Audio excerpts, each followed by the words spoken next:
Sí, ¿no? Salvo que haga mucho calor, si no... Bueno, vamos a hacer el típico ejercicio argentino de la abstracción del contexto. Vamos a hablar de un tema que tiene muy poco que ver con lo que nos preocupa, lo que estamos viendo todos los días, pero bueno, en eso consiste la ciencia. Bien, vamos entonces, vamos a la clase número 12 del curso. Nosotros hemos visto una primera parte sobre el capitalismo liberal, globalizado, digital, financiarizado, una segunda parte sobre las crisis, una tercera parte sobre el imperialismo, y ahí registramos los dos protagonistas del periodo actual, que son Estados Unidos y China. Y en la clase anterior vimos las singularidades de Estados Unidos, por qué encabezó el debut de la globalización y quedó afectado por los resultados de ese proceso, en qué sentido atraviesa una crisis de largo plazo. Vimos la relación de Estados Unidos con América Latina, y hoy vamos a el segundo contendiente de este eje, el segundo integrante del G2, que es China. Vamos a tratar de exponer distintas características y explicaciones de lo que ocurre con China. Bueno, el punto de partida no cabe duda que es el espectacular ascenso económico de China, que es el fenómeno más asombroso del periodo actual. No cabe duda que la conversión de China en una gran potencia es el dato dominante del periodo. Si uno tuviese que definir cuál es el rasgo central de la etapa, en el sentido de cuál es la transformación que sintetiza todo lo ocurrido en el periodo, podría decir China. Y puede verlo desde lo que ha pasado dentro de China, o puede verlo desde el lugar de China en lo que ocurre en el mundo. Pero desde cualquier mirada, China es el ejemplo de las enormes mutaciones de todo ese periodo. Nosotros hemos discutido por qué el concepto de onda larga no satisface, pero si uno fuera partidario, aceptando, uno podría decir China ha sido protagonista de una onda larga. Reúne todas las características. Si el mundo se circunscribiera a China, China ha generado una onda larga en los últimos 40 años. Es la segunda potencia, produce ya 2 veces más que Japón, es una economía 8 veces mayor de lo que era en 1978, y las equivalencias históricas de este proceso son el desarrollo de Estados Unidos, el desarrollo de Alemania, la irrupción de la Unión Soviética. Es decir, a lo largo de 2 siglos de historia uno puede encontrar semejanza en las grandes, la irrupción de Gran Bretaña, de Inglaterra como el taller del mundo. Con China ha pasado lo mismo.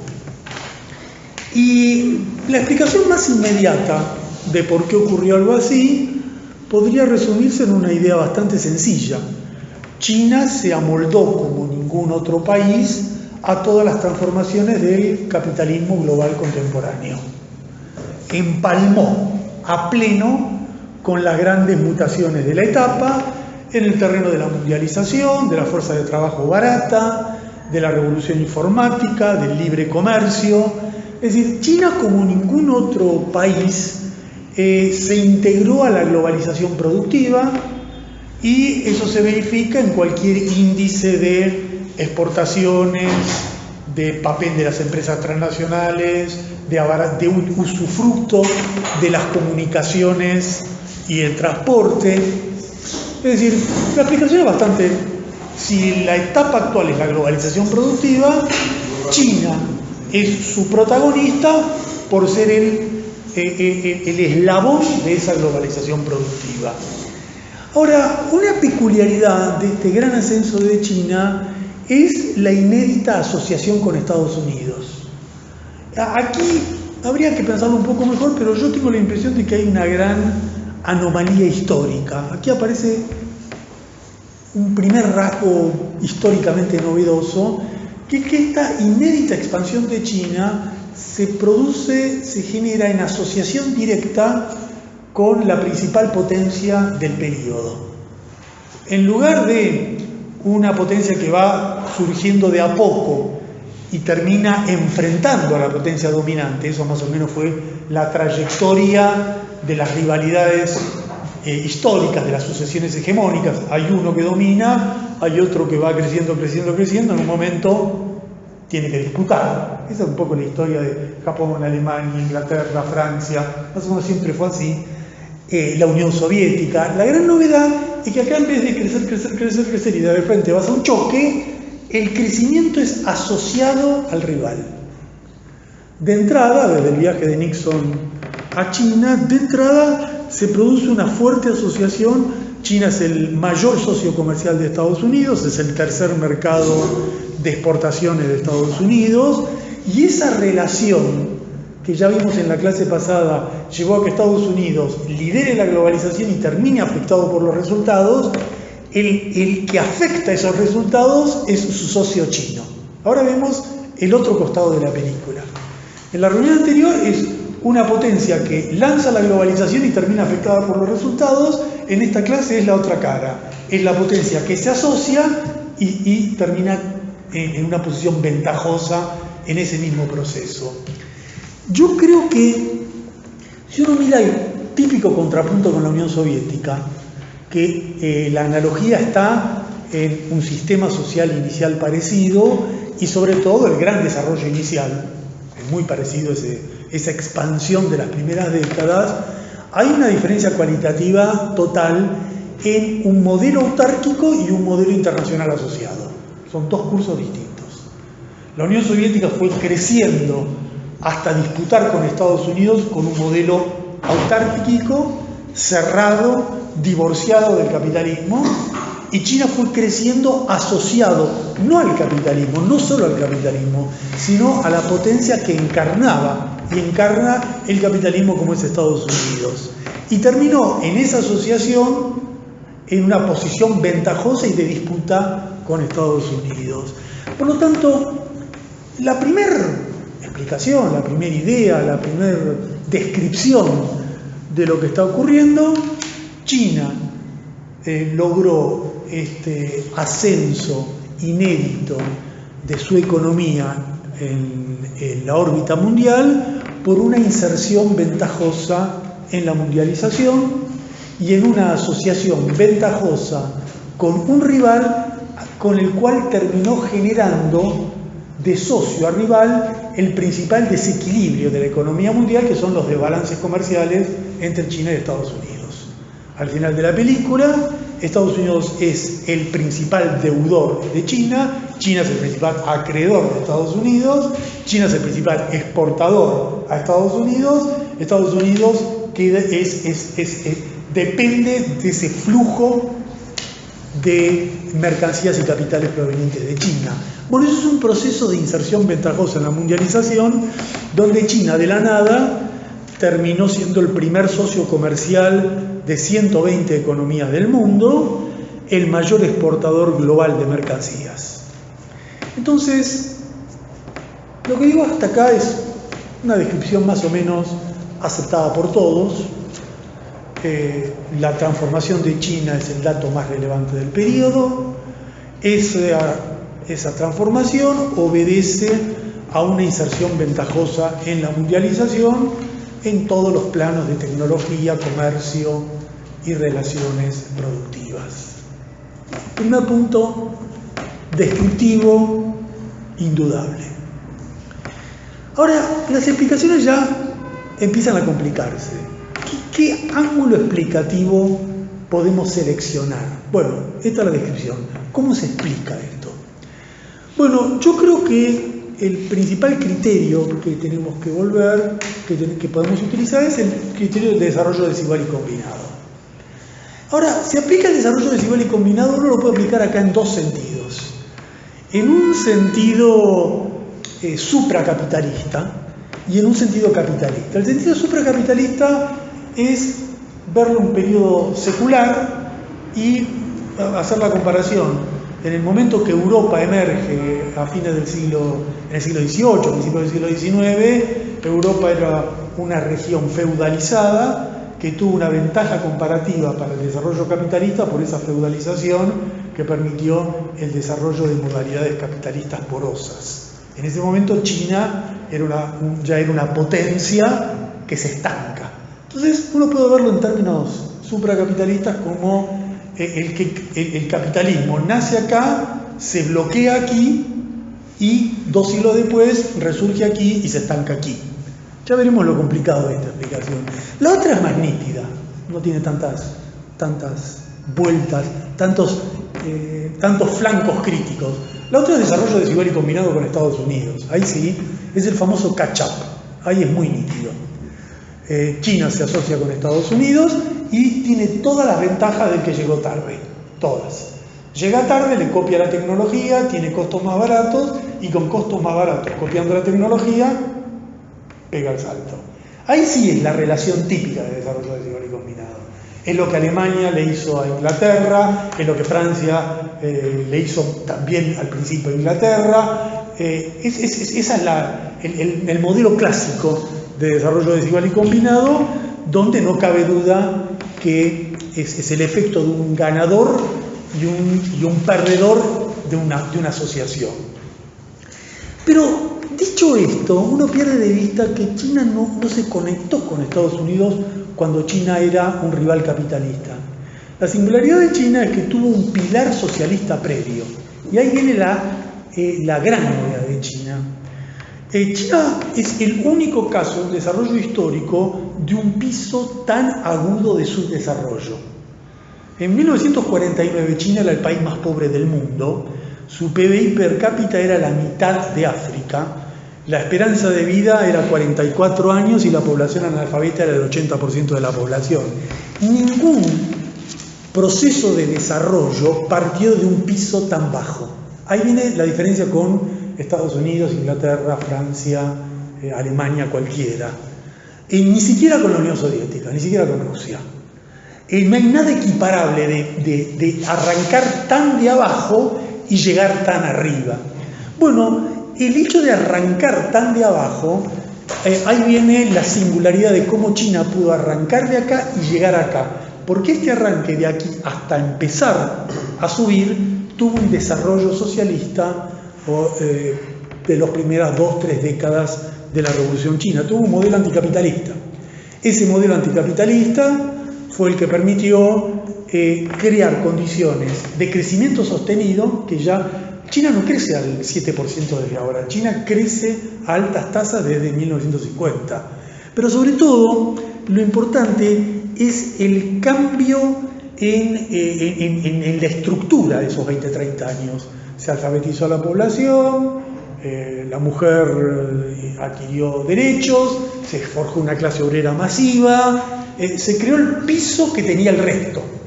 Y su desarrollo es tan fuerte, tan grande, que eso se mantiene hasta hoy en día. China, siendo la primera o la segunda potencia del mundo, está en el índice 90 de desarrollo humano. La diferencia del PIB per cápita entre Estados Unidos y China sigue siendo abismal. Pero la originalidad es ese salto socialista previo. El segundo dato original es que hizo un salto socialista previo y después transitó por 2 momentos también distintos. El primero fue un proceso de amplia maduración mercantil antes de ingresar en un proceso capitalista. China aplicó entre 1978 y 1992 lo que los marxistas siempre llamaron una NEP, una nueva política económica, que es la introducción de reglas de mercado en una economía planificada. China sigue siendo una economía planificada, pero con enormes reglas de mercado. En la estructura de la economía seguía siendo planificada, pero con radios crecientes de mercado. Y eso duró aproximadamente 20 años, donde había límites estrictos a la privatización y a la propiedad privada. El tercer salto fue cuando esos límites a la privatización y a la propiedad privada son removidos, y ahí sí, a partir de la mitad de los 90, China empieza a adquirir formas capitalistas más o menos corrientes. Entonces fíjense que estos tres momentos tampoco tienen antecedentes en otros casos. Desarrollo socialista, expansión mercantil y recién después de la expansión mercantil, acumulación de capital. Y hay otras dos características que son muy singulares del recorrido chino. El primero es la retención total de excedentes, es lo que tanto discutimos en los debates sobre la teoría de la dependencia. A lo largo de todo este largo periodo de muchas décadas, China retiene todos los excedentes que genera. No se produce ninguno de los rasgos de la teoría de la dependencia. No hay transferencia, ni por intercambio desigual, como lo quieran ver, ninguno. Todo lo que se genera es reinvertido. La tasa de reinversión es prácticamente total. China logra que la salida de capital al exterior sea prácticamente intrascendente. Y el otro elemento novedoso es que los beneficiarios de ese proceso en gran medida es la diáspora china. En 1949 la burguesía, los capitalistas chinos se fueron del país, se creó una diáspora. Recuerden que cada vez que hablamos de China, todos los números son millones de personas. La diáspora china retorna a China, y al retornar a China participa directamente del proceso de capitalización. Y es mucho más beneficiaria de ese proceso de capitalización que las empresas transnacionales o las firmas multinacionales. Por lo tanto, observen ustedes esta variedad de procesos singulares.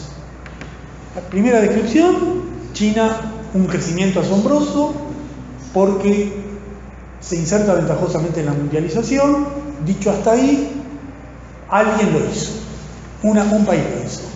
Segunda mirada, el que lo hizo con rasgos que solo él lo podía hacer. Ningún otro país podía hacer esto. Ningún otro país reunía estas cualidades, y en ningún otro lado estaban presentes estas condiciones. Por esa razón es que esa conversión de China en primera o segunda potencia del mundo se da no con un desarrollo desigual y combinado clásico, donde Alemania le hace el catch-up a Inglaterra. Dos países capitalistas, uno más avanzado, otro más retrasado. El retrasado capta cosas del avanzado y se coloca en una paridad y empieza a competir. No, China no es así. China parte de un nivel, iba a decir Bolivia, parte de un nivel de su desarrollo mucho mayor que el de Bolivia, como Haití, peor que Haití, digamos. Parte de Haití y desarrollo socialista, nueva política económica con expansión mercantil, acumulación de capital, retención de excedentes, absorción de la diáspora. Entonces, hay una combinación de procesos internos y externos donde la primera explicación, China se inserta ventajosamente en la mundialización, es incompleta si no se toma en cuenta estos 5 o 6 elementos puramente internos. Se insertó en la mundialización por 5 procesos, que son 5 o 6 procesos que son puramente endógenos de China, y a lo largo de una sucesión de etapas que se fueron encadenando una tras otra. Proceso socialista, medidas anticapitalistas, expansión mercantil, acumulación de capital, y una acumulación de capital muy peculiar, con retención de excedentes y en gran manos fusionando la diáspora china con los grupos dominantes en China. Dicho esto, ahí viene, vamos a ahora ajustar más esta caracterización. China presenta dos características que nos permiten retomar todo lo visto hasta ahora. Nos permiten poner a prueba si lo que hemos visto hasta ahora es consistente o no es consistente. Primero, el modelo de capitalización de China es un modelo sin neoliberalismo. Es un modelo de capitalización, capital, pero no es un modelo neoliberal. Y el hecho de que no sea un modelo neoliberal es una de las... sintetiza esas singularidades que fui planteando antes. China retiene el excedente porque tiene un modelo que no es neoliberal. ¿Y qué quiere decir que es un modelo no neoliberal concretamente? En primer lugar, que los resortes claves de la economía están en manos del Estado. ¿Cuáles son esos resortes claves del Estado? El papel de las empresas transnacionales, de las empresas estatales. Las empresas estatales chinas son un porcentaje menor de todas las empresas del país, pero son los rubros estratégicos. En todos los rubros estratégicos hay una empresa estatal y son los que definen el curso general de la economía con un modelo previo al neoliberalismo. ¿Cuál era la función histórica de una empresa estatal? Abaratar costos e insumos al resto. Es lo que Mosconi hizo con YPF en la Argentina, desde el año 20 hasta los años 60, 70. Bueno, eso lo hizo China. Mantener a manos del Estado las empresas estratégicas, de siderurgia, de los sectores claves, para abaratar los insumos de todas las restantes. Ese es un típico elemento previo al neoliberalismo que China lo recompuso. Son 14, es un 20% de las empresas, pero que son 14 veces más grandes que las privadas y están en el acero, en los seguros, en las telecomunicaciones, en el petróleo, en los lugares claves. Segundo rasgo no neoliberal, en China la tierra no fue privatizada. Esto es una singularidad de China, tiene que ver con el tipo de mercado laboral que se formó en China. China le permitió al pequeño propietario mantener la propiedad de su terruño, aunque se vaya a trabajar a la ciudad. Entonces, si él se va a trabajar a la ciudad, él hace un subcontrato y se va a trabajar a la ciudad. ¿Qué pasa? Que en la ciudad tiene un pasaporte, como en Sudáfrica, un pasaporte transitorio, y si ese sector no es rentable, vuelve. Por eso es una masa flotante. Cada vez que hay un cambio en un plan económico, se decide, por ejemplo, 30, 40 o 50 millones de personas vayan de un lado para el otro. Son las migraciones masivas. Es esa población urbana flotante que no está definitivamente asentada en la ciudad. Esa población puede volver, según las necesidades del crecimiento chino, de la industria china, puede volver porque cuando vuelve tiene donde trabajar. Donde trabaja en la tierra que no vendió. Por eso, mantener la propiedad no privada de la tierra está en función del proceso de industrialización y la gestión de la mano de obra en ese proceso de industrialización. Es una especie, opera como una especie de seguro social del trabajador migrante. Hay otras interpretaciones más básicas, dicen que la tierra no es privada porque es la única forma de garantizar la seguridad alimentaria de China, que es la principal prioridad. En China y en la India, lo primero que hay que garantizar es que la gente no se muera de hambre, lo cual es nada sencillo porque históricamente son sociedades afectadas por hambrunas periódicas que masacran una parte de la población. El método de asegurar la alimentación de la población es que la tierra, al no ser privada, esté sujeta a un manejo del Estado que permita modificar reglas si hay peligro alimentario o no. Es una explicación, pero en función de la lógica de crecimiento hay otra explicación igualmente consistente, que es la gestión de la fuerza de trabajo. La apertura económica de China es muy reducida. Entonces, si uno ve poca apertura económica, tierra pública, empresas estatales estratégicas, ese es un modelo que no es neoliberal. El segundo rasgo peculiar de China es un modelo de capitalización sin financiarización. Es decir, no está presente todos los rasgos de la financiarización que estudiamos en una clase. En China el tipo de cambio está regulado, y al estar el tipo de cambio regulado, no hay libre flujo de capitales hacia el exterior, no es que entran y salen. Hay una regulación del movimiento de capitales, de ingreso y de salida. Y esa regulación del tipo de cambio y del movimiento de capitales le permite al Estado intervenir con mayor rapidez frente a los cambios en un escenario económico. No hay financiarización porque los grandes bancos son del Estado. Los principales bancos, 20 bancos del país, son estatales, controlan el 98% de las operaciones, y esto es más discutible, pero no hay financiarización en el sentido occidental de los hogares, de los bancos y de las empresas. Esto es más discutible. No hay un endeudamiento a la chilena, que es un caso de financiarización muy típico, ¿no? Uno está endeudado para estudiar y por la casa, y es reducido a las operaciones financiarizadas en los bancos y en las empresas. Por lo tanto, esta ausencia de neoliberalismo y financiarización es lo que los teóricos heterodoxos subrayan para destacar la diferencia entre el modelo económico chino y el modelo económico neoliberal anglosajón típico. Y eso está bien, efectivamente es así. El problema es que la heterodoxia tiende a olvidar el pilar socialista previo. O sea, China no es solo un modelo económico no neoliberal y no financiarizado. Construyó ese modelo sobre una base económica anticapitalista.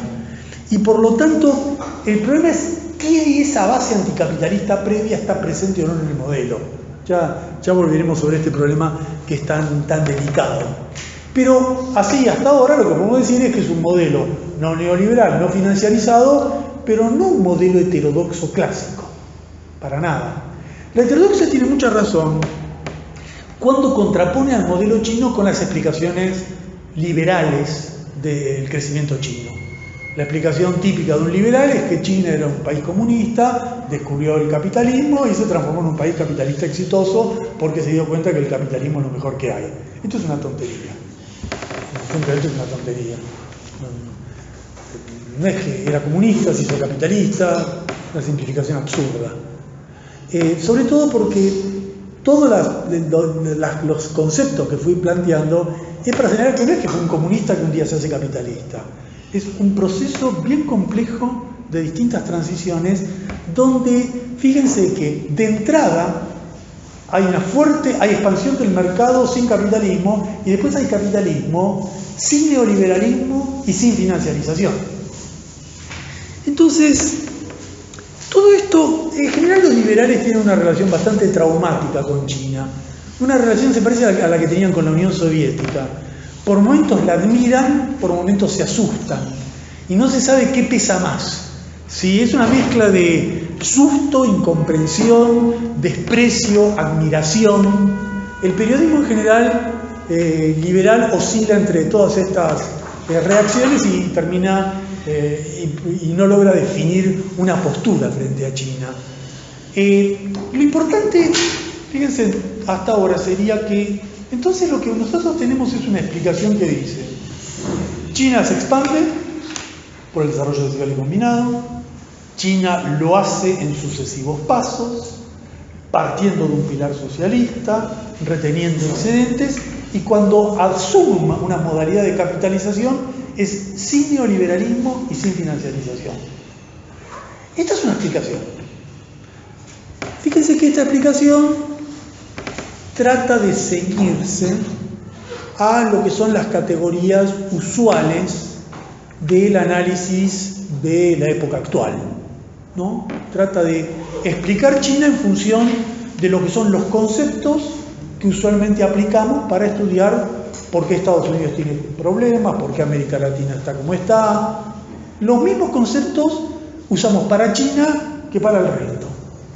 Hay otra mirada que plantea que tiende a no usar los mismos conceptos y que sugiere que China es China por su excepcionalidad total. Es otro ángulo, es otro abordaje. En vez de decir, bueno, a ver, ¿yo qué herramientas tengo? capitalismo, socialismo, heterodoxia, no heterodoxia, financiarización, neoliberalismo. Tengo todo, mi caja de instrumentos son los instrumentos que aplico para todo. Dice, no voy a usar esto. Lo que voy a usar es un concepto que realce la pura excepcionalidad china. Y la pura excepcionalidad china es habitualmente encontrada en la historia china. Esta es la tesis de la venganza milenaria, ¿no? China es China porque vuelve al lugar que la historia le asignó. Es una especie de Hegel dado vuelta, ¿no? El Hegel donde el destino de la historia estaba acá, en Occidente, es lo mismo pero aplicado acá. El destino de la historia está acá, está en Oriente y no está en Occidente. Es la idea que son todas las concepciones sinocentristas, que son muy predominantes, muy corrientes en la actualidad, donde China tiene un derecho milenario a ocupar un lugar hegemónico en el escenario mundial. Durante 2 siglos eso estuvo suspendido y ahora lo recupera. Recupera lo que le corresponde por derecho milenario y que tenía abandonado durante 2 siglos. Es la idea muy frecuente que en 1800 China y la India tenían el 50% de la producción mundial, después decayeron y ahora vuelven al lugar que tenían al inicio del capitalismo, o que su peso, o la teoría de Ríos, del peso demográfico. El peso demográfico se equipara con el peso económico. Hubo una excepción donde el poco peso demográfico tenía un gran desarrollo económico Occidente, y ahora el mundo se normaliza donde el peso económico vuelve a sintonizar con la proporción demográfica. En el fondo hubo 2 genios que descubrieron dos que abrieron este mundo de interpretaciones. El primero fue André Gunder Frank y el segundo fue Giovanni Arrighi, ¿no? Con Adam Smith en Pekín abrió este mundo, estudió China para atrás y descubrió que el mundo del mercado que había imaginado Adam Smith es el mundo de China, y ese mundo de China es el que vuelve ahora. Yo no discrepo con esta mirada, discrepo fuertemente con esta mirada. Yo creo que son mitologías, es el retorno al excepcionalismo nacional. De alguna manera es la vuelta a lo que Hobsbawm criticaba con la invención de la nación.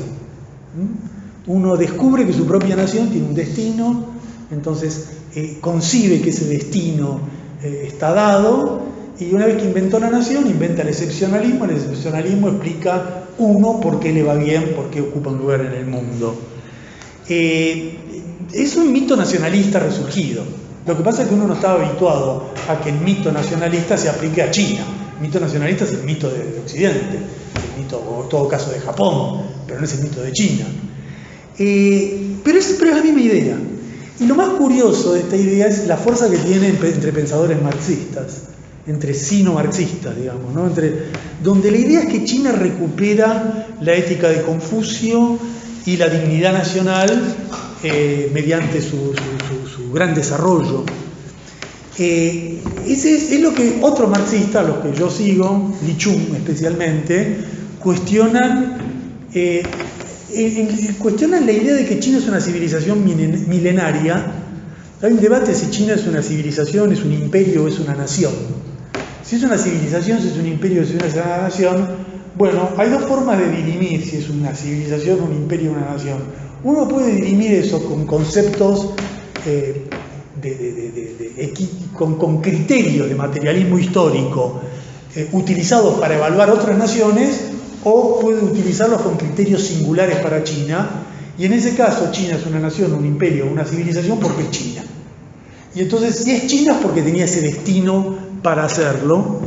Yo creo que es una visión nacionalista, patriótica, inadmisible para un razonamiento marxista, pero sobre todo porque, según demuestra muy bien esta autora que a mí me gusta tanto, esta Li Chung, ella señala muy bien que la problemática de China hay que estudiarla no en el milenio, sino desde el momento que en la guerra del opio China pierde su condición de Estado autónomo se degrada a niveles semicoloniales y después en 1911 con la República y después en el 49 con la Revolución recupera un desarrollo nacionalista, democrático. La historia china es una historia mucho más corta, la historia que tenemos que estudiar para entender lo que ocurre acá. La historia que nos va a explicar cómo sale del subdesarrollo y se transforma en una economía avanzada tiene un periodo que lo precede, que es el siglo XIX y el siglo XX. Si uno se remonta a los Qing, a las dinastías milenarias, pierde la lógica para estudiar ese proceso en forma comparativa con dinámicas equiparables en la época actual. Por lo tanto, me parece que tenemos un modelo sin neoliberalismo, sin financiarización, pero que tiene que ser estudiado con criterios de desarrollo desigual y combinado, de materialismo histórico y no de civilización milenaria. Dicho esto, ¿cuál es el principal problema que tiene la economía china? Bueno, China está afectada básicamente por la sobreinversión.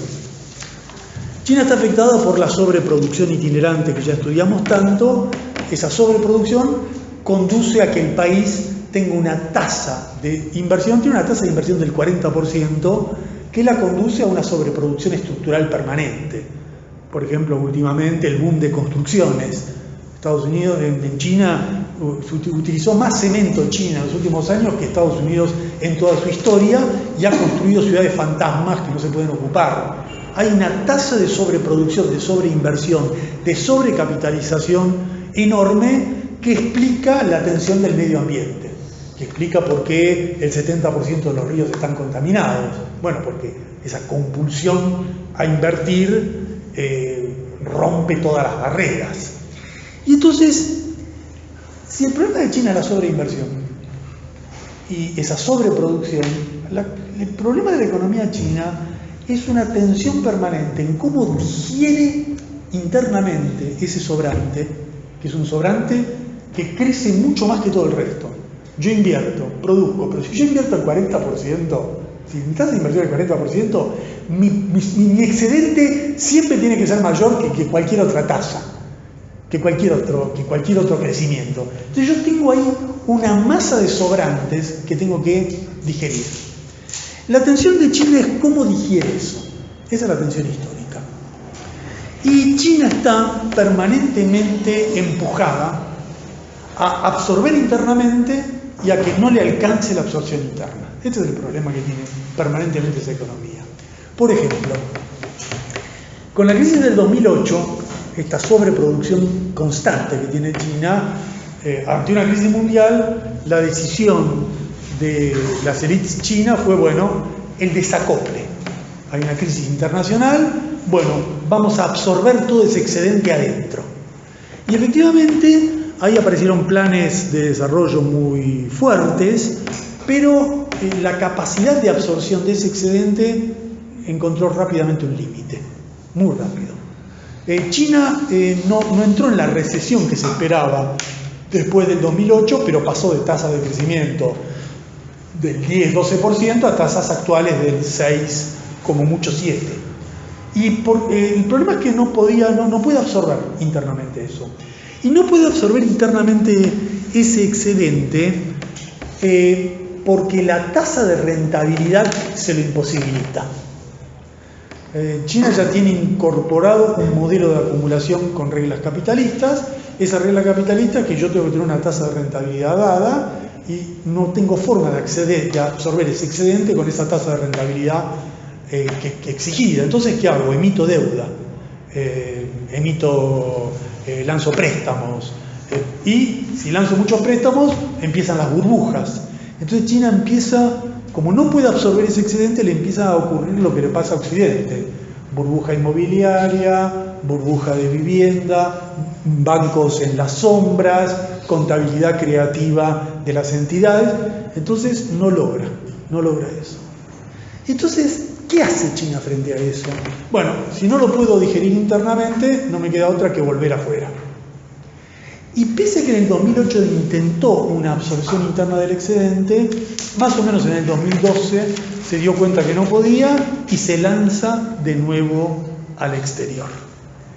Y entonces se lanza de nuevo al exterior y ese respiro en la expansión externa que tuvo durante algunos años se acaba y vuelve nuevamente a la expansión en Oriente, en Asia, en África, en todos lados.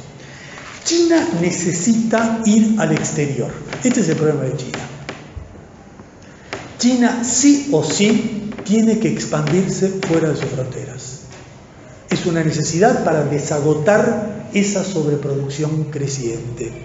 Y necesita ir afuera en gran medida por la propia gestión de la clase obrera, por la propia relación con la clase obrera. Cuando empezó el proceso de capitalización en China, hubo un cambio total en la clase obrera china. Más o menos unas 50 millones de personas.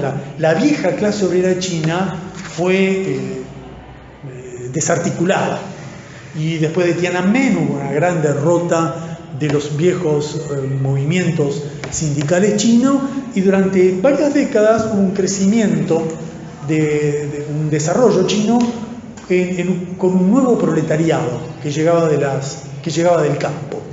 Bueno, más o menos hace 20 años eso se terminó y hay un nuevo proletariado gigantesco en China.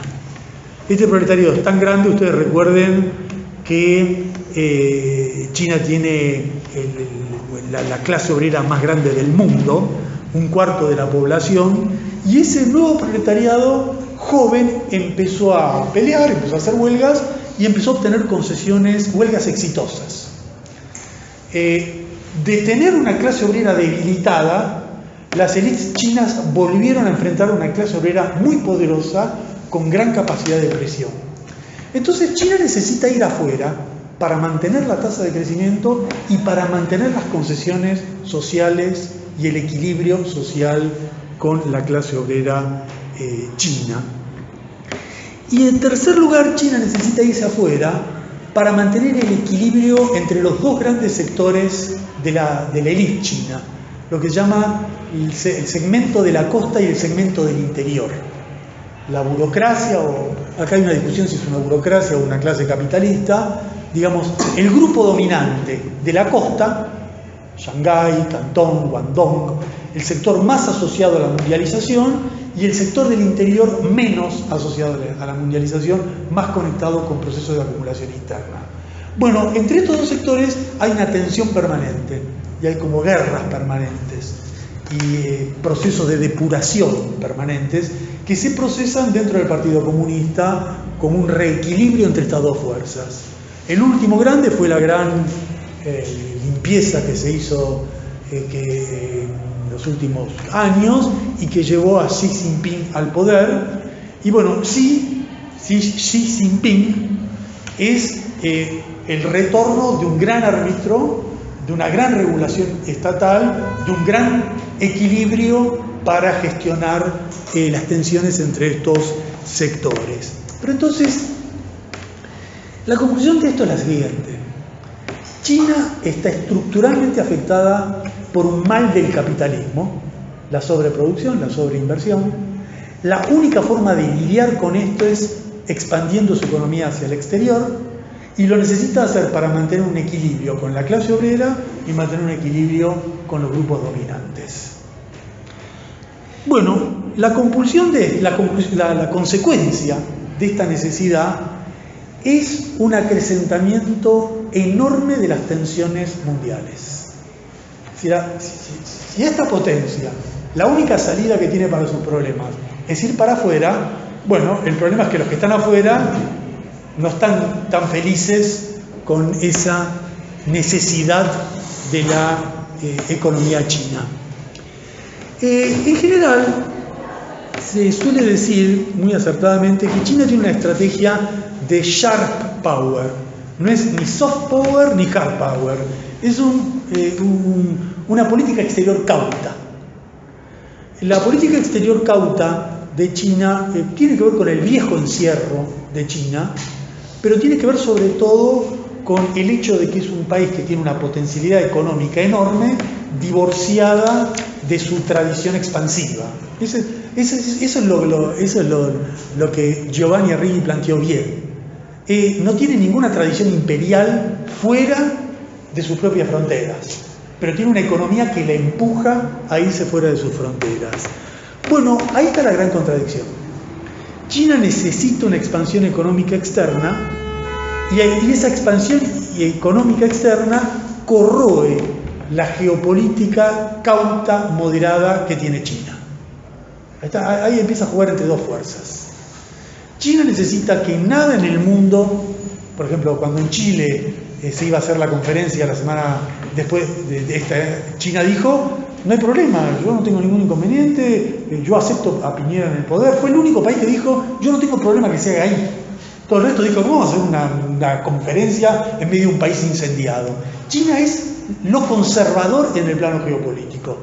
Pero esa estrategia conservadora en el plano geopolítico choca con la expansión económica permanente. ¿Cómo hace una potencia para ser cauta en el plano geopolítico y expansiva en el plano económico? Todo eso puede funcionar siempre y cuando se mantenga la asociación con su principal rival. El momento en el cual el principal socio le dice hasta aquí llegaste, se rompe ese equilibrio. Y eso es lo que ha ocurrido con Trump. El gran cambio de Obama a Trump es el cambio en el momento en el cual Estados Unidos dice hasta aquí te tolero, ya no más. Y en el momento que Trump dice basta, se acabó, hay esa contradicción entre una economía que necesita ir afuera y una geopolítica que trata de no ir afuera. Bueno, ahí entra una contradicción porque yo puedo ir afuera con una geopolítica cauta si mi socio del mundo me lo permite. Si mi socio me dice hasta aquí llegaste, ahí aparece el gran inconveniente. Y entonces yo creo que lo que se ha planteado a partir de Trump y Xi Jinping es una disputa por el liderazgo de la globalización. En el 2005, de las 500 empresas principales del mundo, solo 16 eran chinas. En el 2014 son 95. Estados Unidos tenía 176 y ahora tiene 128. Bueno, ese es el indicador de lo que está pasando. En 10 años Estados Unidos pierde 100 empresas y este gana 100 empresas. Bueno, lo que se disputa es eso. El que maneja las empresas transnacionales maneja la globalización. Y la disputa entre China y Estados Unidos es una rivalidad dentro de la globalización. No es que no son dos modelos que se desglobalizan, es quien lidera esa globalización. Y China tiene dos proyectos estratégicos para liderar la globalización y Estados Unidos tiene dos decisiones estratégicas para frustrar esa globalización. El primer curso de expansión, la primera estrategia global de China es la ruta de la seda. La ruta de la seda la tenían elaborada hace tiempo, pero la pusieron en marcha en el 2015.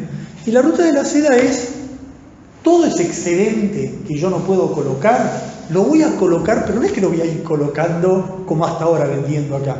Lo voy a colocar organizadamente a través de una estructura, de una infraestructura de todo que yo genero en todo el planeta. Voy a organizar el desagote a través de una ruta que implica descargar organizadamente todo ese desagote a través de un New Deal a escala global.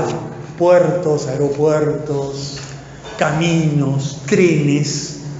En un proyecto que prácticamente no tiene precedentes, para integrar a 70 países de todos los continentes en una gran ruta que descargue el excedente chino, y ya ahí aparece la primera contradicción, porque Estados Unidos le dice, de ninguna manera te voy a permitir eso. Entonces hay una disputa socio por socio, para que todos los socios que quieren ganar China son los socios que Estados Unidos le dice, si vas con él, rompes conmigo. Y disputan uno por uno. El problema es que China va haciendo acuerdos con todos, ya hizo acuerdos con 70 países para ir haciendo eso. Y a Estados Unidos cada vez le resulta más difícil decir no, con este no. Por ejemplo, acaba de hacer un gran acuerdo con Italia, ya tiene múltiples acuerdos con todos los países del este europeo. El segundo camino de globalización china es la batalla por el 5G, es la batalla por la tecnología 2025, el Internet de las cosas. China le presenta batalla a Estados Unidos en el sector donde Estados Unidos lidera plenamente, que es la tecnología de la información. Bueno, China está triplicando la producción de circuitos integrados y ya Alibaba, Huawei, Xiaomi compiten con Amazon, con Apple, con Microsoft, con Facebook. Está buscando competir en el terreno donde Estados Unidos decidió dar la batalla. Porque Estados Unidos, Trump, se dio cuenta que tiene, si no va a la guerra, y Trump, por todo lo que hemos visto, no quiere ir a ninguna guerra, Trump tiene pocos recursos comerciales para disputar con China. No puede decirle a Italia, no firmes ningún convenio. Para eso hay una forma de decirle, mira, yo tengo una base militar en Italia, si firmas un convenio, cae tu gobierno, como en los años 50, si el Partido Comunista ganaba las elecciones, intervengo. Estados Unidos no puede hacer eso. Entonces, como tiene muy acotados los instrumentos de negociación económica, Trump decidió dar la batalla en donde Estados Unidos tiene plena supremacía actual, que es en la tecnología de la información. Entonces sabe que esto es una batalla de 5 o 6 años. Y por eso el eje de la presión arancelaria de Estados Unidos es bloquear que China siga recibiendo, siga captando tecnología sin pagar patentes. Y en realidad, más que no hacerle pagar patentes, lo que quiere es bloquearle por completo la tecnología. Y la diferencia de China, de Estados Unidos y China en el campo de las nuevas tecnologías sigue siendo enorme, enorme. Como es tan grande, Trump dice, bueno, ahora me juego a bloquearlo ahí. Bueno, ¿quién va a ganar? Eso no lo sabe nadie. Como hay dos bibliotecas, está la biblioteca que va demostrando cómo Estados Unidos está frenando a China en estos dos terrenos, está la biblioteca que dice que Estados Unidos no va a poder frenar a China, bueno, lo veremos. Está la biblioteca que dice que la ruta de la seda se expande en forma incontenible, está la biblioteca que dice que todas las redes ferroviarias que está construyendo China son todas deficitarias, como es deficitario el canal, el tren de abajo del Canal de la Mancha, y que en el momento que no pueda aguantar eso va a pasar como le pasó a los franceses en el Canal de Suez o en el Canal de Panamá, va a ir a la gran quiebra de la compañía Suez. Bueno, esto es hay dos bibliotecas. Es la misma discusión, esta es la misma discusión sobre si China va a tener una moneda mundial o no va a tener una moneda mundial. Es una tensión. China apuesta a tener una moneda mundial, apuesta a una canasta de moneda y apuesta a ser socio del dólar, a todo. Y va viendo. Por un lado mantiene la sociedad con el dólar, sabe que no puede reemplazar los bonos del tesoro que tiene los bancos de China. Al mismo tiempo va haciendo ensayos de una petromoneda con Irán, con Rusia, va haciendo ensayos de una criptomoneda, va probando, veremos. De lo que no cabe duda es que en toda esa pugna, China intenta mantener esta contradicción que yo le describí. Expansión económica, geopolítica defensiva. Y Trump sabe que su gran arma es destruir la geopolítica defensiva mediante una geopolítica ofensiva. Ahora, China hace el equilibrio. Evita el uso de la fuerza, no se mete en ningún conflicto del mundo, ni con nadie, todo le parece bien, Arabia Saudita, Venezuela, Irán, Israel, todo está bien para China, no se mete con nadie, intenta ese equilibrio y es la contracara de lo que hace Rusia. Rusia tiene una geopolítica ofensiva porque no tiene ninguna sobreproducción para colocar. Es al revés. La ventaja comparativa de Rusia es su expansión militar sin ningún sustento económico. Bueno, China, entre otras cosas, busca una alianza con Rusia para utilizar esa geopolítica expansiva de Rusia, compensando la ausencia de una geopolítica expansiva propia. El problema es que a medida que pasan los meses, a medida que pasa el tiempo, ¿cómo puede un país seguir colocando excedentes con una geopolítica defensiva? Tarde o temprano eso choca. Por eso cada vez más China tiene que ir abriendo, quebrando su línea de conducta. El gasto militar chino está creciendo de una forma muy significativa. Sigue siendo un gasto militar acotado, sigue siendo una acción en el mar de China, sigue siendo un armamento centrado en la modernización defensiva, pero China ya tiene una base militar en el mundo, tiene 18 más que está proyectando, y sobre todo, yo creo que lo más importante es que China cada vez tiene más conflictos regionales acotados como resultado de la ruta de la seda y como resultado del 5G. China ya está peleándose con la India porque hizo un gran acuerdo con Pakistán, y si haces un gran acuerdo con Pakistán, te peleas con la India, pero China sobre todo ya tiene conflictos con Vietnam, Sri Lanka, Malasia, Myanmar, Tanzania, todos relacionados siempre con el mismo problema. Hay una inversión china, el país no puede pagar, China le dice: si no puedes pagar, bueno, empezás a darme una parte de la propiedad del puerto, y el que dice: bueno, entonces no, y empieza un conflicto. O no se cumplen Malasia, por ejemplo, que decidió acotar las inversiones chinas para que no le vulneren la soberanía. Es decir, aparece una multitud de conflictos conectados con esa contradicción entre expansión económica y geopolítica defensiva. Dicho esto, ¿cómo lo podemos conceptualizar, esto que acabo de describir?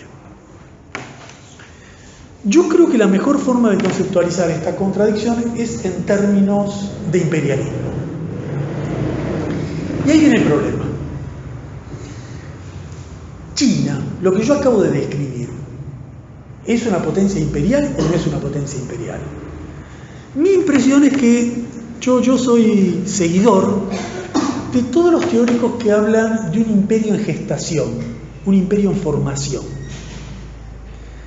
Me parece primero que es importante utilizar el concepto porque si no se analiza la geopolítica china en términos de derechos, de comportamientos, en términos vagos que no nos dicen nada. ¿Es un país imperialista o no es un país imperialista? Es claramente un imperio en formación porque yo no puedo tener esa sobreproducción con una geopolítica permanentemente defensiva. Tengo que acomodar de a poquito mi geopolítica a mi expansión económica. Y eso supone conflictos crecientes con Estados Unidos. Entonces, la gran pregunta es, este imperio en formación que empieza a chocar con el imperio dominante, ¿cómo defino ese choque? ¿Qué es eso? ¿Es el choque de un país subordinado con la potencia dominante? ¿Es el choque entre dos imperios? Yo creo que todos los choques que se están acrecentando día a día y que son como el eje de la geopolítica mundial entre China y Estados Unidos, en ese choque el imperio dominante es el agresor. No hay que perder de vista, en mi opinión, esto en ningún momento. Los conflictos entre China y Estados Unidos es entre un imperio dominante, una potencia que se está gestando, y este que agrede permanentemente. Ningún conflicto entre China y Estados Unidos es en la frontera de Estados Unidos.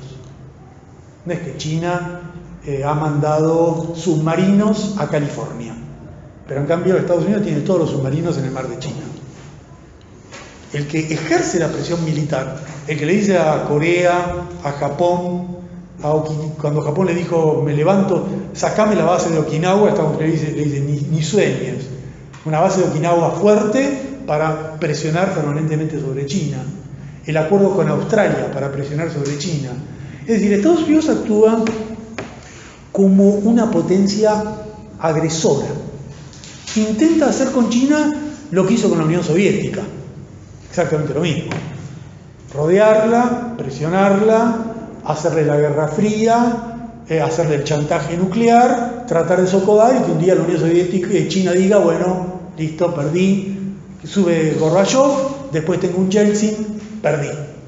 Bueno, eso es lo que intenta Estados Unidos hace mucho tiempo, con la diferencia que no lo logra, pero es lo que busca. Entonces, a mí me parece que lo que estamos es en un conflicto entre un imperio agresor y un imperio en formación, donde este es el agresor. Bueno, ¿por qué es importante esto? Ya van a ver todas las implicancias políticas que tiene, pero yo diría, conceptualmente, que el conflicto entre China y Estados Unidos se parece, razonándolo en extremo, al conflicto entre Alemania y Francia cuando Hitler ocupó Francia, en 1940. Cuando Hitler ocupa Francia, Alemania es una potencia imperialista, Francia un país imperialista, los dos. Francia era imperio francés, Argelia. La Alemania nazi, no cabe duda que era imperialista. Un imperio ocupa Francia. Bueno, ahí tenemos un caso de la tensión entre un imperio agresivo y un imperio defensivo. Bueno, la analogía tiene importancia para todas las conclusiones de la analogía. Si eso es así, no cabe duda que ahí es un agresor. Y tampoco cabe duda de que es indiferente el resultado de una batalla. Ningún marxista, ningún demócrata diría entre Hitler y la resistencia francesa me da lo mismo porque Francia es imperial. A nadie te le ocurre. ¿Por qué? Porque como dijo muy bien Mandel en un estudio sobre la Segunda Guerra Mundial, la Segunda Guerra Mundial fue muy distinta a la Primera Guerra Mundial. En la Segunda Guerra Mundial no fue el choque entre potencias imperiales equivalentes, fue una diversidad de guerras con una multitud de conflictos donde lo dominante en el análisis es quién es el agresor y cuál es la consecuencia de su agresión. Bueno, esta es mi tesis. Mi hipótesis sería, conceptualmente, observado en términos del imperialismo, es un imperio dominante contra un imperio en gestación, donde uno es el agresor, el otro es el agredido, y es una tensión en curso. Lo planteo en estos términos para conceptualizarlo. No estoy diciendo que va a haber una invasión, que va a haber una guerra, que Estados Unidos va a ser Hitler. Estoy tratando de formular analogías históricas para razonar conceptualmente lo que está ocurriendo. Hay una tensión que tiene desenvolvimiento imperial. Bueno, esta hipótesis choca, en primer lugar, con la idea de que no va a pasar nada, con las tesis de la estabilidad, con las tesis de China-América, con la idea que no hay por qué preocuparse, no va a haber una gran tensión, porque Estados Unidos y China tienen una gran sociedad, esa sociedad se recrea y por lo tanto no hay conflicto grave en marcha. Ojo que hay dos miradas marxistas que sin decir esto andan por ahí, yo creo que muy equivocadamente. Una es la de Panich. Yo creo que Panich tiende a ver la idea de Panich es que Estados Unidos se asoció con China y eso va a durar para siempre. Y China va a estar subordinada para siempre. Y ahí no va a haber ningún conflicto. Yo creo que no registra la dimensión de la tensión. Ahí se ve el lado flaco de Panich, la mirada de estabilidad del capitalismo. La otra mirada errónea me parece que es la de Robinson. Yo creo que la idea de una clase transnacional supone que China y Estados Unidos formaron un Estado transnacional, una clase transnacional. Bueno, si formaron un Estado y una clase transnacional, obviamente no va a haber ningún conflicto de ninguna naturaleza serio. Bueno, obviamente la clase transnacional ya no me sirve para explicar el desarrollo chino y no me sirve para explicar ninguno de los conflictos. Pero sobre todo son miradas muy asociadas a una hipótesis de estabilidad y de ausencia de conflictos que choca con lo que está ocurriendo. Sobreproducción, en tensión con la geopolítica defensiva, desemboque de conflicto. Por lo tanto, la hipótesis que yo planteo choca con esta y choca con la opuesta. Con la idea, y esta es la más problemática, con la idea que China y Estados Unidos son dos potencias imperiales que se disponen en un conflicto y que son equiparables. Aquí está la mayoría, aquí va desde Laufer, Sibeki, Rousset, Yu, Ashley Smith, la mayoría de la biblioteca está en este lado. Yo creo que está equivocada esta idea. Yo creo que China no es una potencia imperial equivalente a Estados Unidos, ni que dispute hegemonía en los términos de Estados Unidos. Y eso se verifica en el simple dato de que no hay ningún indicio de un desafío militar. Alemania, Japón, cuando disputaban militarmente, invadían Polonia, Japón invadía China, era una preparación de una guerra. Aquí no es lo que está ocurriendo. Por lo tanto, me parece que es un error colocar en el mismo plano ambas potencias, y la consecuencia política es la neutralidad frente al conflicto. La consecuencia obvia es que si son dos potencias que están disputando en los mismos términos, es lo mismo que gane cualquiera de las dos, es indiferente para los pueblos del mundo lo que está en disputa. Dicho esto, planteado en estos términos el conflicto y objetada la idea de que no va a haber ningún problema, o la idea de que es un conflicto interimperial, yo creo que es importante, al mismo tiempo que uno desarrolla esta caracterización, evitar todo tipo de indulgencias con China. Que China no sea el agresor, que China sea un imperio solo en formación, no quiere decir que China sea como dice Gig, un imperio sin imperialismo, o como dice Ríos, un país que busca una alianza intercivilizacional, o un país respetuoso del derecho internacional. En general, en la izquierda hay una mirada muy indulgente hacia China, una mirada de aprobación, y si no de aprobación, de aceptación, una mirada crítica de China, donde se supone que en vez de registrar un conflicto, una contradicción, bueno, todo lo que hace China está bien porque China busca un mundo pacífico y busca recuperar su civilización milenaria. Y el problema de esta mirada indulgente, de esta mirada inocente, de esta mirada pasiva, frente a lo que hace China, es que no registra el eje del conflicto. El eje del conflicto es que China desarrolla en términos capitalistas una sopa de producción que no puede gestionar en términos geopolíticos. Si yo no registro eso, si yo digo que en China no hay ningún problema, es un país que se desarrolla con un modelo económico positivo, conduce a las dos mistificaciones que escuchamos todo el tiempo. Una mistificación es la mistificación que dice que China está construyendo la globalización inclusiva. La tesis, hasta hace unos años en la izquierda todos criticábamos el libre comercio. Ahora hay una idea de que el libre comercio puede ser positivo, y que si el libre comercio está gestionado por China, eso va a dar lugar a una globalización que va a ser una globalización equitativa, productiva e inclusiva. Bueno, yo creo que eso es una mistificación. Así como Trump tiene la idea de hagamos grande Estados Unidos, China tiene la idea de que va a ser una globalización inclusiva. No existe la globalización inclusiva. La globalización capitalista es por definición excluyente.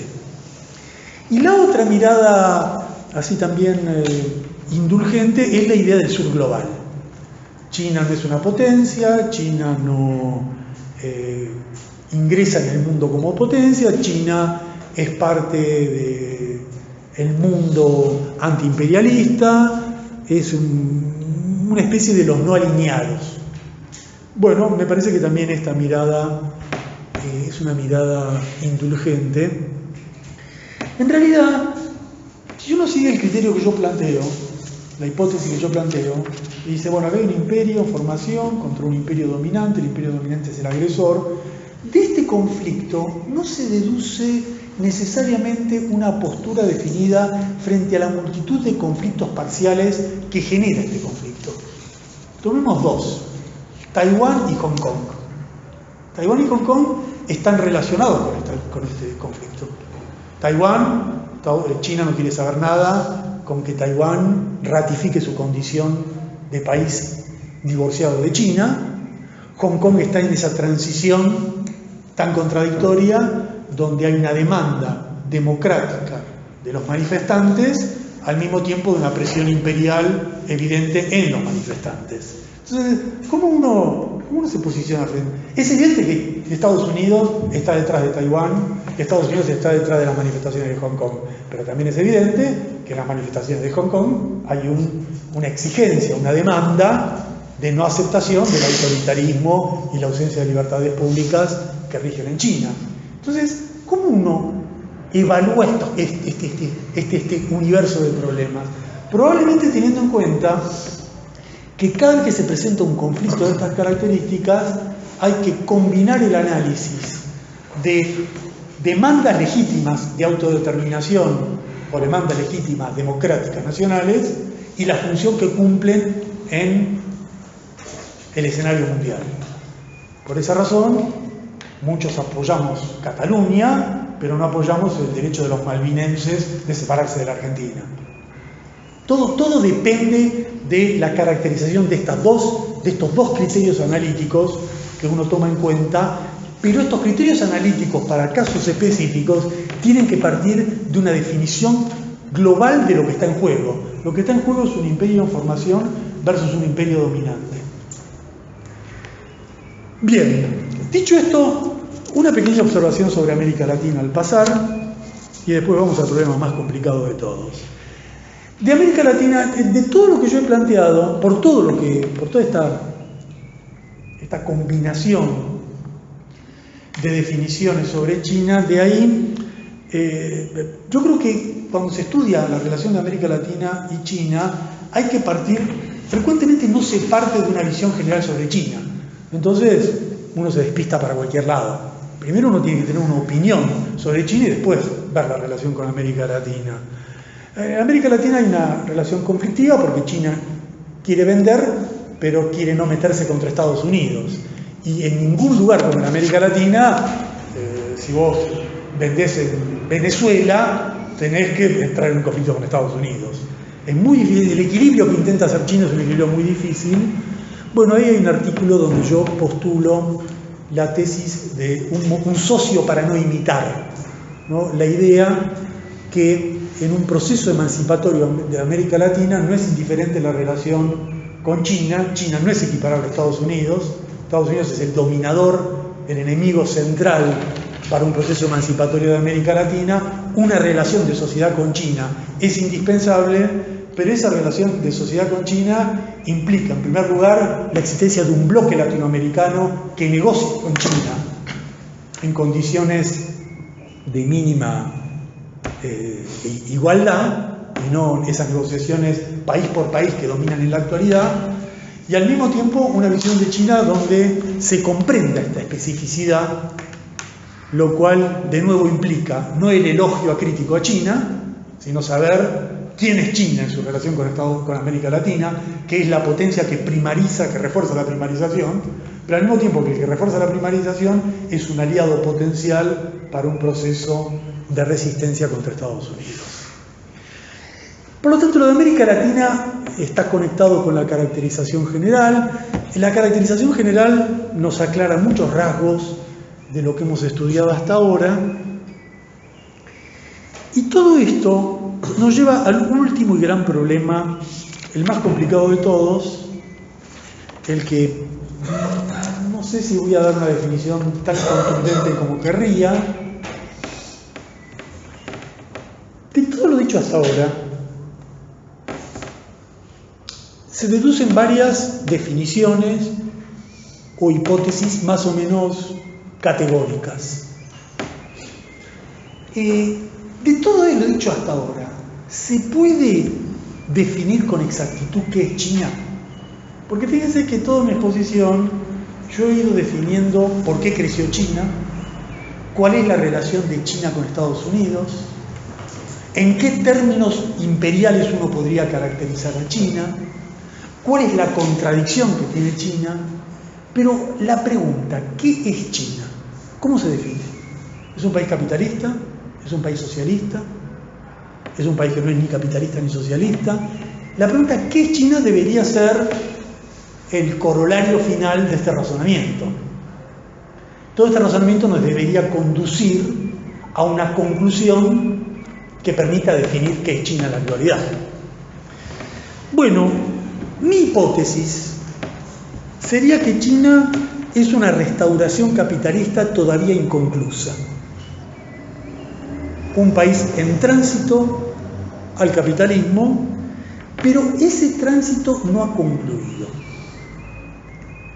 Es un tránsito que comenzó cuando se abandonó el proyecto socialista, se pasó a la mercantilización, se pasó a la restauración capitalista, se ingresó el capitalismo en China y hay un modelo de capitalización no neoliberal ni no financiarizado, pero regulado por la tasa de ganancia, regulado por la propiedad privada, regulado por los capitalistas.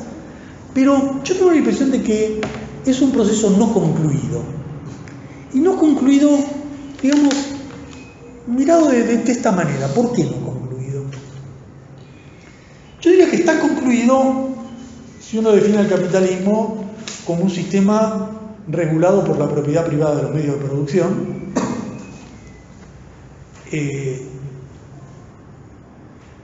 Si uno define al país por la propiedad privada de los medios de producción, no solo el nivel de capitalización de los capitalistas chinos es elevadísimo, sino que la desigualdad, las propiedades, la existencia de una clase capitalista en China es ya un dato completamente indiscutible. Nadie podría decir que no hay un segmento dominante de la élite china que es capitalista. Si uno define el capitalismo en esos términos, China es capitalista. Ahora, si uno va al segundo escalón y dice, ¿qué tipo de capitalismo chino? Ya vimos que es un capitalismo bastante singular, porque es un capitalismo sin neoliberalismo y sin financiarización y con un enorme peso del Estado. ¿Y existe otro modelo de estas características fuera de China? No. En ninguna parte, en la actualidad, tenemos un modelo sin financiarización, sin neoliberalismo y con ese nivel de regulación estatal. Por lo tanto, definido que es capitalismo, sería un capitalismo muy especial. Tercero, en el plano político, ¿China es un país capitalista? ¿Puede un país capitalista estar gobernado por el Partido Comunista? El Partido Comunista tendría que haberse convertido en un partido capitalista. Bueno, es bastante singular. Yo creo que mira estos tres elementos: propiedad privada, regulación estatal, política manejada en forma adversa a los criterios tradicionales del capitalismo, llega a la conclusión de que estamos ante un proceso muy singular. Y estamos ante un proceso, en mi opinión, muy singular, y a pesar de que han pasado muchas décadas, yo diría que no está cerrado comparado con los procesos que sí están cerrados. Por ejemplo, ¿está en duda que Rusia es un país capitalista? En mi opinión, no. Rusia tiene todos los atributos de un país capitalista, los tres. Lo mismo para la Europa Oriental. El caso de China podría extenderse a Vietnam. Este proceso no ha sido equivalente, y probablemente ese proceso no ha sido equivalente porque los dirigentes de ese proceso vieron lo que pasó en Rusia, y porque los dirigentes de ese proceso también se enfrentan al principal proletariado del mundo, donde la transformación, la pérdida de conquistas que implicaría un proceso capitalista puro, probablemente amenazaría la continuidad de ese mismo sistema. Entonces, mi primera hipótesis sería, a pesar del paso del tiempo, China es un país en curso capitalista, pero con una restauración capitalista no acabada, y mi hipótesis complementaria sería que la definición de esa restauración, exitosa o fracasada, se dirimirá en el terreno de la globalización. Lo que yo diría es esto: si China le gana a Estados Unidos y logra amoldar la globalización a sus parámetros, bueno, eso dentro de China implicará la consolidación definitiva de un modelo capitalista. Por la simple razón de que es completamente inconcebible que la globalización capitalista esté liderada por una potencia que no es capitalista. Sería incongruente. Uno puede decir, las empresas chinas en el exterior se manejan como empresas capitalistas, no cabe duda. Al interior de China es más complejo por todas estas mediaciones. Si lo que domina es la globalización, es decir, las empresas externas, bueno, el modelo es íntegramente capitalista. Yo creo que el socialismo no es compatible con la globalización capitalista. Eso sería la ilusión de una globalización inclusiva, que es, en mi opinión, contradictoria. Este enfoque que yo estoy sugiriendo acá, esta opinión, bueno, converge con toda una corriente, con lo que se llama la nueva izquierda china, con Lin Chung, Wang, bueno, una serie de autores que van por este lado. Es una visión al mismo tiempo compatible con muchos autores que básicamente observan la posibilidad de un resurgimiento del socialismo en China. El trasfondo del debate es ese. Los autores que ven que es posible un resurgimiento del socialismo en China y los autores que dicen que eso está cancelado porque el país es capitalista. La definición de si el país es capitalista o no tiene que ver con esta mirada sobre el futuro potencial de China. Hay toda una corriente de autores, por ejemplo, incluso en general yo tengo muchos desacuerdos con ellos en muchos terrenos, Formento, Piqueras, Yerkensen, pero coincido en esto, y en esto yo coincido curiosamente, aquí viene la paradoja del fin del curso, coincido en esto con Roberts y discrepo en esto con Harvey, ¿no? Al final, todo en vez de cerrar, todo se distancia. Harvey piensa que China es un país íntegramente capitalista. Y Roberts, a contracorriente de todos, dice que no es capitalista. Yo no estoy de acuerdo cómo lo razona Roberts. Para Roberts, China es una especie de modelo trotskista, una especie de Estado obrero burocratizado, una cosa así. Una economía burocrática al estilo del que Trotsky pensaba que era de Stalin. Yo creo que es un modelo que ha perdido toda consistencia en la actualidad, no tiene mucho sentido. Y él tiene además una tesis que me parece completamente equivocada, la idea de que China logró todo lo que logró porque no es capitalista. No es cierto, porque si eso fuera cierto, Corea no hubiera logrado todo lo que logró, o Japón no hubiera logrado todo lo que logró. Uno no puede decir que un modelo económico se ha expandido y porque se expandió no es capitalista.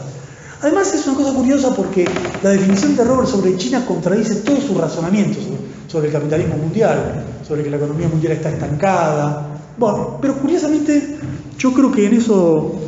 Y además estoy de acuerdo con John Smith, con otra persona con la cual tengo enormes discrepancias, y que también habla de un proceso de transición inconclusa. Hay una idea mucho más compleja, mucho más que está para pensarla, ¿no? La de Samir Amin. La tesis que planteó Samir Amin, que es antes de fallecer, que fue la misma que planteó Teotonio dos Santos también antes de fallecer, es una idea sumamente interesante. No estoy de acuerdo, pero es para pensarla mucho. La idea de Amin y de Teotonio es que en China hay un modelo de capitalismo de Estado con una singularidad, que es un modelo de capitalismo de Estado que puede transitar al socialismo. No es un modelo de capitalismo de Estado corriente. Modelo capitalista, la palabra capitalismo de Estado se la utilizó en el pasado para describir modelos como el de Japón o el de Alemania, donde el Estado tenía un papel muy gravitante en la formación de una burguesía al interior del país. Ese era el modelo de capitalismo de Estado. Lo que pasa es que a China no se le aplica claramente ese modelo, porque China no es que tuvo un capitalismo de Estado con una burguesía que creció en el interior, sino que China es un modelo donde el capitalismo se desenvolvió en asociación con la globalización. Pero lo que dice Amin y lo que dice Teotonio, ellos lo miran como una fase, como una especie de etapa necesaria hacia el socialismo, algo así. Con dos miradas sutilmente diferentes. Amin dice que siempre fue capitalismo, porque nunca hubo socialismo, al final de cuentas. Que siempre lo que uno llamó socialismo fue el capitalismo de Estado. Y que todo ese modelo de capitalismo de Estado es el tránsito que hay que recorrer hasta que se desarrollen las fuerzas productivas para que en algún momento vuelva el socialismo. Yo no coincido con esta visión, pero sí coincido con el espíritu de esta visión. Porque el espíritu no está en la definición del capitalismo, sino en la idea de que está abierto un tránsito de China hacia el socialismo. Esta idea, ¿no?, en mi opinión, restauración inconclusa, coincidente con muchos que dicen que China no es capitalista, ¿es contrapuesta a qué? Bueno, es contrapuesta a los dos polos. La tesis que dice que China es socialista, la tesis oficial, la idea del socialismo de mercado, de muchos autores, Andreani, Herrera, Gide. Bueno, en mi opinión falla la idea del socialismo de mercado porque no cabe ninguna duda que lo que más se parece al socialismo de Estado fue la NEP de los años 78 al 95. Una vez que China incorporó propiedad privada y una clase capitalista con propiedades, el término socialismo de Estado no lo veo mucho.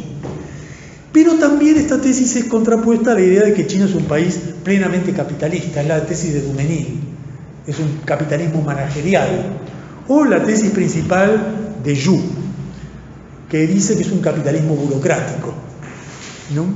La idea de Yu es la idea contrapuesta. Hay como dos autores acá que son dos chinos, que son Yu y Lin Chung. Yu dice China es totalmente capitalista, Lin Chung plantea esta idea de que es un proceso de restauración inconcluso. Y Yu dice que es capitalista porque dice que ha sido funcional el modelo justamente a la formación de un capitalismo burocrático pleno. Entonces concluyo con esto. Yo tengo todo el razonamiento que yo les expuse es un razonamiento inspirado en la siguiente idea. Hay que tener mucho cuidado con razonar los problemas solo con categorías y no con su dinámica potencial. Para definir qué es China, uno tiene un conjunto de clasificaciones. Bueno, ¿qué es China? Socialismo de mercado, capitalismo burocrático, restauración inconclusa, economía no capitalista, economía planificada, burocracia. Tiene un conjunto de clasificaciones, capitalismo de Estado. Y uno dice, bueno, yo tomo estas clasificaciones y digo, bueno, China, ¿qué se parece más? Teóricamente, conceptualmente, yo defino conceptualmente cada una de estas cosas y por analogía histórica. Son los dos mecanismos para razonarlo. Yo digo, bueno, China me parece que es un capitalismo burocrático. Bueno, porque reúne esto y esto, y porque se parece mucho a lo que ocurrió con Japón en la época de los Meiji. Bueno, esa es una forma de razonar. Yo lo que estoy sugiriendo es que esa clasificación esté conectada con una dinámica de evolución potencial de una sociedad. Es decir, que yo diga, bueno, es esto, pero es esto no solo porque se parece a esto, sino porque tiende a ser tal cosa. Y ahí viene la divergencia. Si yo digo que China tiene cerrado el camino al socialismo, yo voy a usar todos los conceptos que afianzan la idea de que está cerrado. Capitalismo burocrático, capitalismo pleno, restauración acabada. ¿Por qué es todo eso? No solo porque yo veo que pasa acá, sino porque además está clausurado, su evolución es, ¿qué va a pasar con China en el futuro? Bueno, el futuro será capitalista de esta manera. Por ejemplo, en el futuro China pasará de capitalismo no neoliberal, no financiarizado, a plenamente financiarizado. Si yo digo que el modelo es un modelo que tiene todavía una potencialidad socialista, tengo que elegir alguna de las clasificaciones intermedias que abran ese camino. Y en el trasfondo de este razonamiento, a su vez hay dos miradas distintas sobre la lucha social dentro de China, que son las miradas que tienen Yu y Li Chung.